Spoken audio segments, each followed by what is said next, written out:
Assalamualaikum warahmatullahi wabarakatuh. Sampurasun sadayana kumaha damang. Mugi arurang sadaya tiasa dipasikeun kesehatan sareng aya dina panam tayungan Gusti Allah Subhanahu wa taala. Dina kesempatan ieu abdi Kirana Zafir Obada absen 20 hiji ngawakilkeun kelompok Tilu Bungur bade ngabawakeun cerita dongeng anu judulna Utara Utari anu ditulis ku Ki Umbara.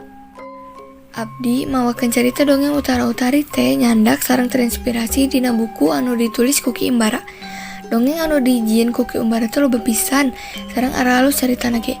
Abdi sareng rerencangan ngabadamikeun heula carita Ki Umbara anu mana bade ku arurang dicaritakeun sarta bisa dibagikeun jadi sababaraha episode. Saenggeus dibadamikeun cekap lami, abdi sareng rerencangan satuju mawakeun carita dongeng Utara Utari. Kusabab dongengna nyaritakeun arti dulur anu silih tulungan, silih mantuan jeung caritana ge bertema patualang.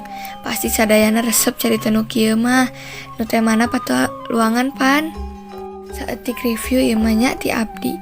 Dongeng Utara Utari teh nyaritakeun dua putra Raja Mahadis anu di nagara Tawang Sekar, nyaeta Utara sareng Utari, anu jarenengan jadi raja. Si Raja Mahadis teh bingung mikiran saha anu bakal pikeun dijadikeun penerus raja. Tidinya anjeunna moja mesti nepi 7 poe 7 peuting. Teras juru ramal sareng sesepuh keur badami. Badamina teh ngahasilkeun kawas saembara deui kanggo Utara sareng Utari.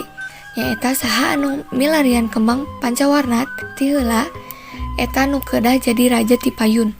Utara sareng Utari narima sayembara ti Raja Mahadis teh.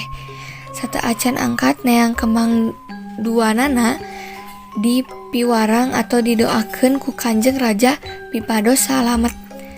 Dicaritakeun deui aya hiji nagara ngaranna Lawang Emas.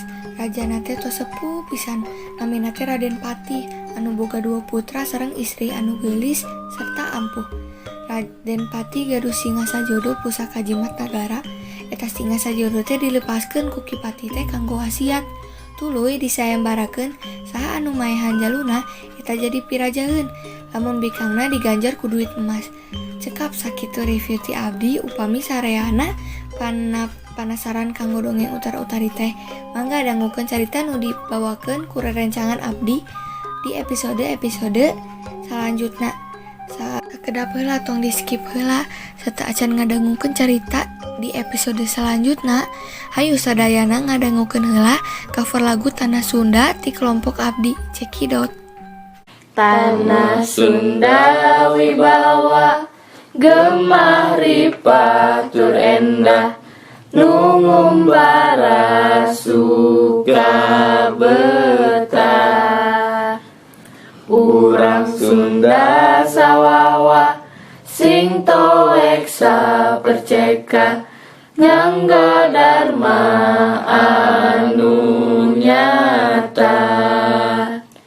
Seueuh pajajaran muga tongkas maran sing tulaten jeung rumaksa.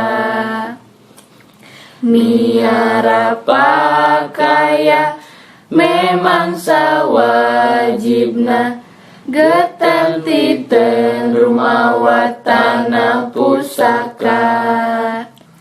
Titen kana pakaya harta banda pusaka, moka duhung waktu jaga. Anu lian mowasa moal bisa rumaksa, ngatur ngolah jeung ngariksa. Gembleng sauyunan singkil babarengan, ngangkat darajat Ki Sunda. Sunda kukuh kuat diraksa di rumah, pasti Jember wibawa Indonesia.